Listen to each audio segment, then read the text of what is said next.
Vastu living में आप सभी दर्शकों का एक बार फिर से स्वागत है। आज हमारे साथ स्टूडियो में एक बार फिर से मौजूद है हमारे वास्तु और फंग शुई कंसल्टेंट पल्लवी चिल्लावाड़ा जी, जिनसे हम बातचीत कर रहे हैं वास्तु एंड फाइनेंशियल प्रॉब्लम विषय पर।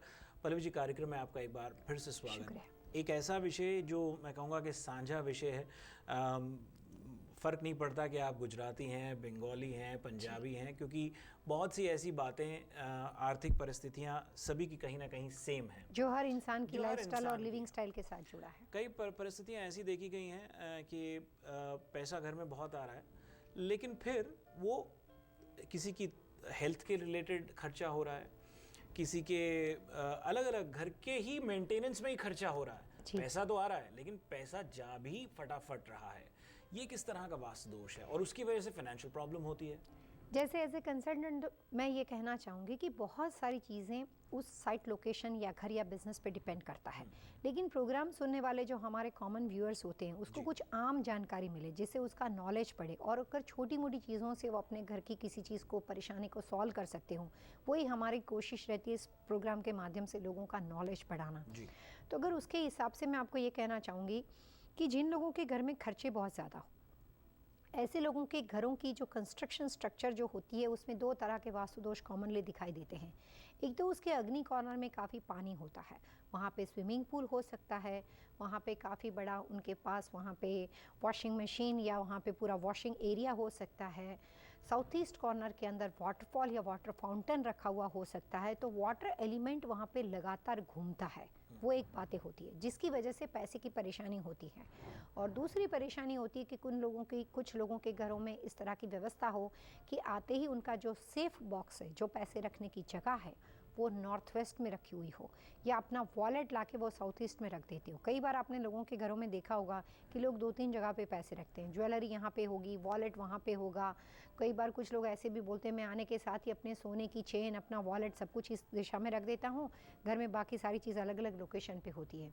कई बार चोरी के डर से लोग 2-3 जगह पर अलग अलग चीज़ों को रखते हैं, वो सब एक दूसरे से अपोजिट दिशा होती है। तो जो लोग अपनी वैल्यूएबल चीज़ों को साउथ ईस्ट कॉर्नर में रखते हो, नॉर्थ वेस्ट में रखते हो या नॉर्थ में रखते हो, ये तीनों वाटर एलिमेंट से रिलेटेड दिशा है। जैसे नॉर्थ वाटर एलिमेंट के साथ रिलेटेड दिशा है, नॉर्थ वेस्ट जो है वो आधा पार्ट ऑफ द नॉर्थ होने की वजह से वही दिशा बन जाती है, और जो घर का साउथ ईस्ट है वो वाटर एलिमेंट के साथ रिलेटेड दिशा नहीं है, लेकिन पानी की व्यवस्था वहाँ पे बनी हुई हो और साउथ ईस्ट खुद खर्च की दिशा हो। तो south east, north and north west, वहाँ पे अगर आप अपना पैसा, कैश, फाइनेंस, प्रॉपर्टी के एग्रीमेंट, किसी के साथ अगर आपका बिजनेस डील चलता हो और वहाँ पे जाके आप रख देते हो, तो उस चीज़ से इनकम बढ़ने के बजाय वो उससे बना हुआ पैसा खर्च में कन्वर्ट हो जाता है। मेरे को 2 दिन पहले ही किसी टेक्सास से एक आदमी ने फ़ोन किया, उसने कहा मेरी प्रॉपर्टी में हर टाइम के बाद कोई ना कोई मेंटेनेंस आ जाता है और पैसे वहाँ पे खर्च करने पड़ते हैं। तो मैंने कहा कि आपके घर का जो एंट्रेंस डोर है या बिज़नेस का है वो कहीं साउथ ईस्ट से बना हुआ है? तो उन्होंने कहा हाँ, मेरी मॉडल की एंट्री साउथ ईस्ट की बनी हुई है। तो कई बार लोगों को लगता है कि इनको अपने आप इतना कैसे पता चलता है, लेकिन इसमें मैजिक और मिरेकल कुछ भी नहीं है। या प्रॉब्लम बोलोगे तो उसकी वजह पता चल जाएगी, या अगर वजह को नज़र के सामने देखते हैं तो ऐसे प्रिडिक्शन हो सकते हैं, वो कहना स्वाभाविक हो जाता है। जी, मतलब एक ये दोनों एक सिक्के के दो पहलू हैं। ऐसी टेक्निकल एस्पेक्ट है कि ये अंदाजे से या तुक्के से काम नहीं किया जा रहा कि अगर आपकी कार में कुछ खराब है तो आप किसी के पास जाते हो, कार मैकेनिक के पास या कार इंजीनियर के पास, और आप बताते हो कि मेरी कार में ये फॉल्ट है, तो वो तुरंत बता पाता है कि शायद इसकी वजह से ये फॉल्ट है। तो आपसे यदि कोई संपर्क करता है कि फाइनेंशियल प्रॉब्लम ये कारण हो रहा है, ये हो रहा है, तो आप बता पाते हैं कि किन किन वजहों से। प्रेडिक्शन नहीं है, वो कैलकुलेशन है। पल्लवी जी, कई बार हस्बैंड वाइफ के रिलेशनशिप में ऐसा होता है कि एक जना पैसे कमाता है और एक जना दबा के खर्च करता है। मतलब एक व्यक्ति का हाथ खुला हुआ होता है ज़्यादा, दूसरे से ज़्यादा, और कई बार इतना खुला हुआ होता है कि शायद कमाने वाले को तो एहसास हो रहा होता है कि मैं कितनी मेहनत से कमा रहा हूँ, लेकिन खर्च करने वाले को एहसास नहीं हो रहा होता। और ये ज़रूरी नहीं है कि हस्बैंड कमा रहा है तो वाइफ खर्च कर रही है, या वाइफ भी कमा रही होती है और हस्बैंड किसी भी वजह से खर्चा कर रहे होते हैं। और इस बात कई बार इतनी बहसबाजी हो जाती है, बात डिवोर्स तक चली जाती है, और वो बात कहीं ना कहीं फाइनेंशियल प्रॉब्लम की वजह से होती है। जी। जब हस्बैंड वाइफ रिलेशनशिप में हो और एक का हाथ ज़्यादा खुला हुआ हो और खर्चे ज़्यादा हो रहे हों, वो व्यक्ति की एक इंडिविजुअल पर्सनालिटी है या उसका भी कहीं कुछ वास्तु से लेना देना है? वो कम्प्लीटली पर्सनालिटी का पार्ट है। हमने ऐसा अपनी लाइफ में बहुत बार, मेरी 27 सालों की प्रैक्टिस में मैं इतने रिलीजन के लोगों के साथ और ग्लोबल वाइज घूमती हूँ, तो मुझे रोज़ नए अनुभव होते हैं और बहुत अच्छा लगता है अपने प्रोफेशन की वजह से लोगों से मिलना और उनको समझना।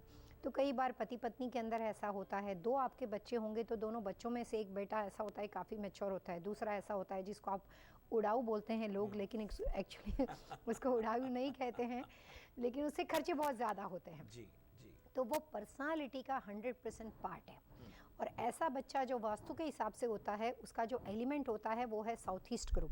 कई बार हमें लाइव शो में लोग अपने बारे में पूछते हैं, तो हम उनकी डेट ऑफ बर्थ से उनकी डायरेक्शन चार्ट और उनके एलिमेंट को समझ के हमें पता चल जाता है कि उनके साथ 2017 का वास्तु ऐसा चलता है, तो इस आदमी के साथ फिलहाल ऐसी बातें हो रही होगी, क्योंकि उनको सवाल पल भर में देना होता है, तो उससे वो समझना बहुत आसान हो जाता है। उसमें भी एक्चुअली कोई मैजिक वाली बात नहीं होती, it's a completely part of the calculation. तो जब कभी भी ऐसी कोई भी बात होती है तो घर में हमें लगता है कि ऐसे बच्चे जब पैदा होते हैं तो उसके हस्बैंड को, उसके पिताजी को, अगर वाइफ हो तो उसके हस्बैंड को, और अगर बेटा हो तो उसके पिताजी को अपने आप पैसे मिलने शुरू हो जाते हैं। और उसके बाद कुछ ना कुछ ऐसे सर्कमटेंसेस बनेंगे कि जिसकी वजह से वो पैसा घर के बाहर जाता है। लेकिन जब वो बच्चा 15 साल का हो जाता है तब वो बात उसके अपने आप पे लागू होनी शुरू हो जाती है।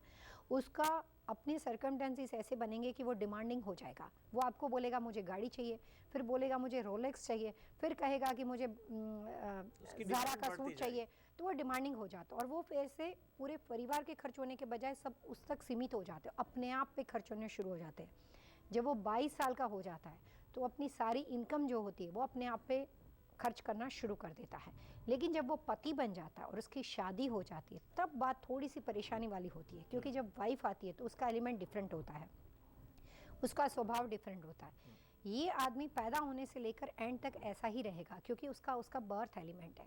तो जब शादी हो जाती है और वाइफ का चार्ट इस तरह का ना हो और उसका चार्ट थोड़ा और ज़्यादा मैच्योर और कंजर्वेटिव हो गया, जिसकी वजह से वो पैसे बचाती हो या उसको इस तरह की लाइफ अच्छी नहीं लगती हो, तो उसको लगेगा कि मेरा पति जो है वो मेरे को छोड़ के बाहर पैसे खर्च करता है। बट ऐसा नहीं होता है। वो आदमी जिंदा दिल होता है, वो परफ्यूम एक्सपेंसिव खरीदेगा, वो चीज़ें एक्सपेंसिव खरीदेगा, वो ऐसा उसका चार्ट है। तो कई बार उसकी वजह से घर में डिफरेंस ऑफ ओपिनियन बढ़ जाते हैं। जैसे आपने देखा होगा कि हम कई बार बोलते हैं कि पिता और पुत्र के बीच में, यानी कि फादर एंड सन के बीच में difference of opinion generation gap की वजह से होता है। पिता की पर्सनालिटी ऐसी हो कि पैसे खर्च मत हो, इकट्ठे करो, और बेटी की पर्सनालिटी हो कि मुझे मर्सिडीज़ लेनी है, S63 लेनी है, इस तरह। तो फादर को कभी भी ये बात पल्ले नहीं पड़ती, उसको लगता है ये पैसा वेस्ट करता है, लेकिन मेरे अनुसार वो पैसा वेस्ट नहीं करता है। कुछ लोगों का चार्ट ऐसा होता है कि जितना वो खर्च करता है उतना उसको मिल जाता है। तो मैं उन लोगों को बोलती हूँ कि आप डेफिनेटली खर्च करो। सिर्फ ये ध्यान रखो कि अगर आपके पास 100% है तो आप 15% खर्च करो, बाकी 75% 85% को सेव करने की भावना रखो। 100% मत खर्च करो, क्योंकि उससे चीज़ चली जाए। तो जिसके हाथ से खर्च होना है उसके पास से पैसा जाएगा ही जाएगा, लेकिन उतना वापस आएगा भी सही। बहुत अच्छा आपने उदाहरण दिया। मैं एक बड़ी सरल बात जो जीवन में हम सुनते आए हैं कि काम, क्रोध, लोभ, मोह, इनसे बच के रहना चाहिए, वो आध्यात्मिक बात हो जाती है। आध्यात्मिक बात हो जाती है। लेकिन कहीं ना कहीं आप सोचेंगे समझेंगे कि मैं किस तरह से इसका ताना बाना जोड़ रहा हूँ। मैं फाइनेंशियल प्रॉब्लम को लेकर के जो इंसान के अंदर क्रोध आ जाता है, उस पर किस तरह से संयम किया जाए, वास्तु कैसे मदद कर सकता है। मैं लोभ की बात इसलिए करना चाह रहा हूँ क्योंकि फाइनेंशियल प्रॉब्लम कई बार होता है कि कई लोगों का जी नहीं भरता। ग्रीड इज़ ऑलवेज, लालसा बनी रहती है कि करोड़ों होने के बाद, मिलियंस होने के बाद भी फिर भी और एक लालसा बनी रहती है, और वहाँ फाइनेंशियल प्रॉब्लम ही है। कहीं ना कहीं उनको लगता है कि और बना लूं, और फिर गलत रास्तों की ओर बढ़ते हैं वो लोग। तो ये एक लोभ की बात आ जाती है। और अगर मैं मोह की बात करूं तो कई बार पैसे से इतना प्यार हो जाता है और कहीं एकदम नुकसान होने के बाद वो मोह होता है तो लोगों को हार्ट अटैक तक हो जाता है। तो मैं इन चीज़ों को फाइनेंशियल प्रॉब्लम से जोड़ रहा हूँ, और मैं देख रहा हूँ कि किस तरह से क्रोध को, मोह को और लोभ को हम इन चीज़ों को फाइनेंशियल प्रॉब्लम आए तो इन पर हम संयम कर पाएँ, और वास्तु कैसे मदद कर सकता है। वास्तुशास्त्र के हिसाब से घर के अंदर जिन लोगों को परेशानी हो उनको अपने घर के north, north east, north west and south east, इन दिशाओं के अंदर पैसे से रिलेटेड चीज़ों को नहीं रखना चाहिए। बात बच्चों से रिलेटेड हो तो बच्चों की डेट ऑफ बर्थ के हिसाब से अगर उनका ऐसा एलिमेंट हो तो उनकी दिशाओं के जो रूम होते हैं, जिस दिशा का उसका एलिमेंट हो, उसका इलाज ऐसा होता है कि उससे विपरीत दिशा में उसको सुलाना चाहिए, ताकि बर्थ एलिमेंट में वो ज़्यादा इन्वॉल्व नहीं होंगे। उससे उनका डिस्टेंस और संयम क्रिएट होता है। बहुत सारे उपाय उसके लिए माने जाते हैं। साउथ ईस्ट ग्रुप का अगर बच्चा हो तो उसके लिए हमें कोशिश करनी चाहिए कि उसको साउथ ईस्ट का रूम ना देते हुए हम उसको कोई भी वेस्ट का रूम दे सकते हैं या उसके ईस्ट का रूम दे सकते हैं। तो अगर वो पर्टिकुलर साउथ ईस्ट में सोएगा तो एलिमेंट बढ़ जाएगा, लेकिन अगर ईस्ट में सोएगा तो उसको 10/6 कैल रिजल्ट मिलेगा, लेकिन फिर भी रिलेशनशिप में मैच्योरिटी ज़्यादा रहेगी। उसके स्वभाव में उसको लगेगा कि थोड़ा बहुत खर्च करने से पहले थोड़ा सा दिमाग का इस्तेमाल करेगा और 100% खर्च करने के बजाय वो 20% खर्च करेगा। तो उस तरह से रूम की अदला बदली आप कर सकते हो। इंडिया में माना जाता है कि इंडिया में बहुत ज़्यादा भावुक नगरी है, वहाँ पे ईश्वर में बहुत ज़्यादा मानते हैं, लेकिन लोग कई बार इस बात को नहीं समझते कि अमेरिका का जो स्लोगन है वो ही है गॉड ब्लेस अमेरिका। तो अमेरिका खुद ही ईश्वर के ऊपर आधारित और 100% बिलीव करने वाली कंट्री है, और यहाँ पे सबसे ज़्यादा बिजनेस है लॉटो बिजनेस। लोग अपनी तकदीर को आजमाते हैं। इंडिया का कॉन्सेप्ट अलग है, इसलिए आपको लगता है कि लोग वहाँ पे एस्ट्रोलॉजी और दूसरी चीज़ों में जाते हैं, लेकिन यहाँ पे आप किसी को भी पूछेंगे तो सबसे ज़्यादा लॉटरी और लॉटो जो बिज़नेस है वो यहाँ का सबसे जाना माना बिजनेस है, और हर आदमी कोशिश करता है कि वो मिलियनर बन जाए और बिलियनर बन जाए, और उसके लिए सबसे पहला सोर्स क्या है? लॉटरी। मैंने अपनी प्रैक्टिस में देखा है कि यहाँ पे अगर आप 100 आदमी को मिलेंगे तो उसमें से 95 लोग लॉटरी खरीदते हैं, 95 लोग, और कोशिश करते हैं कि कसिनो में जाके अपनी किस्मत आजमाते हैं और अलग अलग तरीके से आजमाते हैं। मैं आपको इसके लिए मेरा एक एग्जांपल देना चाहूँगी कि कुछ दिनों पहले जॉर्जिया से मेरे क्लाइंट का मुझे कॉल आया। मैं काफ़ी टाइम से उनको जानती हूँ, बिज़नेस भी बहुत अच्छा चलता है।